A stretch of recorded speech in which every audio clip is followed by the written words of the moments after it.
Good afternoon, everyone. This is Corey Hinkle here for your Ankerstar Wealth Daily Update.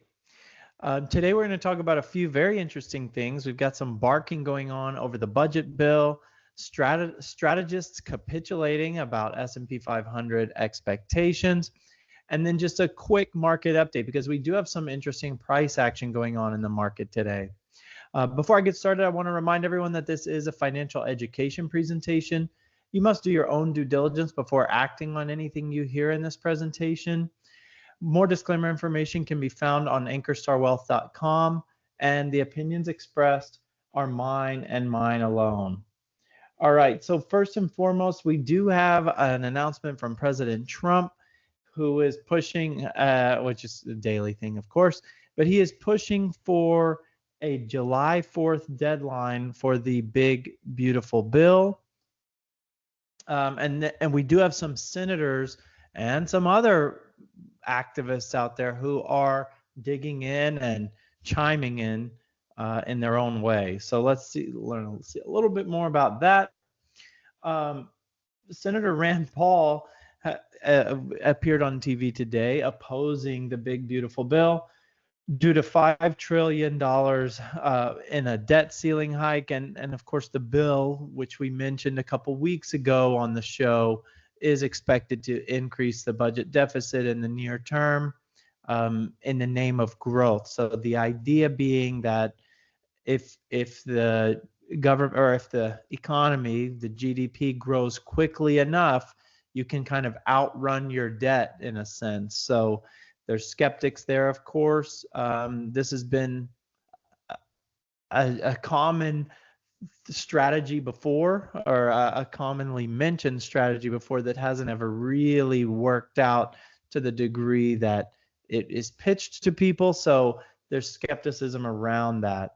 And then, of course, Donald Trump, he swung back, I guess you'd say, against Rand Paul, saying that his ideas are crazy, the people of Kentucky can't stand him, and so on. So pretty insulting backlash from the president there. It's interesting to see this play out.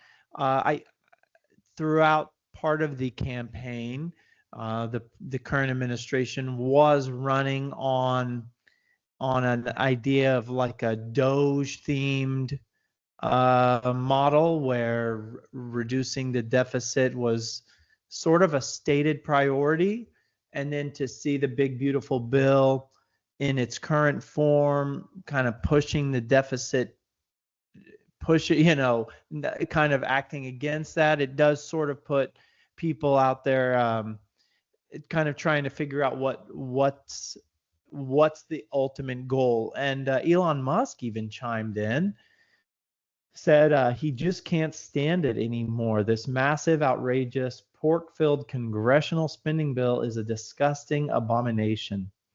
So, what will be the final result as we approach July 4th? We still don't totally know.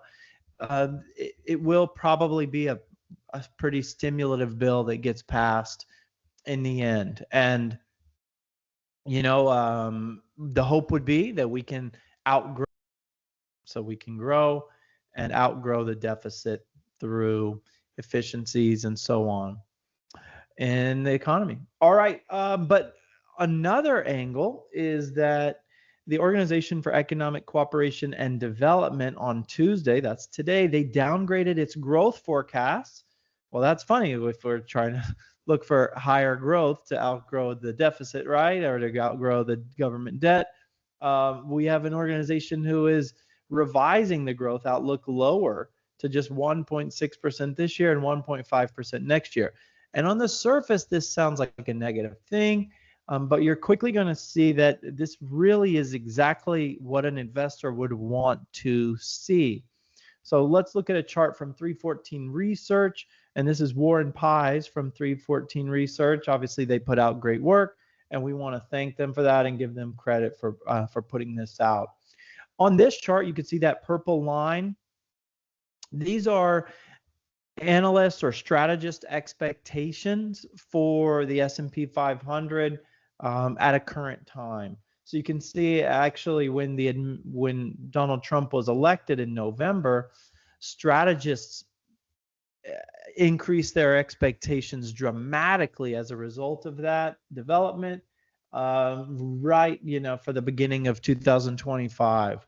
Fast forward, we've had enough tariff drama and enough other, I guess you'd say, soft data drama. There's been a lot of negative sentiment out there in some of those sentiment surveys and things. There's been enough of that stuff go on or filter through, I guess you'd say, to where these analysts have come down over 8% as a group.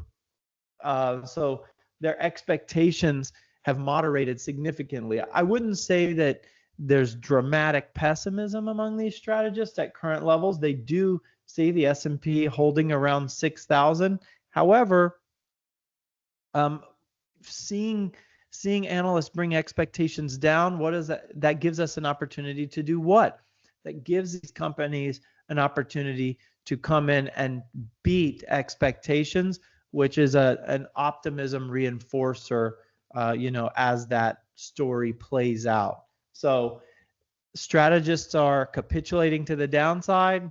Historically, this isn't a bad thing for investors. We would like for strategists to be pleasantly surprised by results rather than, disappointed due to having expectations that are too high.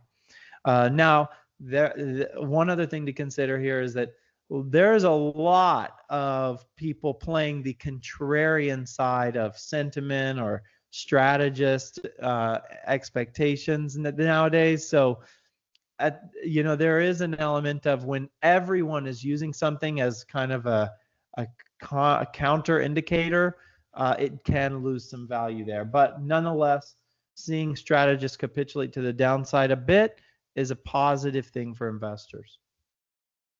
And Warren Pies does explain more of that here in detail. Finally, I wanted to just leave with this. So the S&P 500 surpassed that high it set in late May today, and it's trading at its highest level since the first week of March, obviously far ahead of the Liberation Day announcement in early April. So very, very positive price action from the index out there. And, at the end of the day, price action is probably the most important indicator, because that's people's real money being put on the line and voting for what they anticipate happening in the coming days and months. So that's all good news there. That's all we have for you today. Please, what do you think about the deficit or, the big, beautiful bill? Throw your comments in there. It seems like that's what everybody's doing today, right? Today is the day for budget comments. So throw yours in there, and we will see you tomorrow.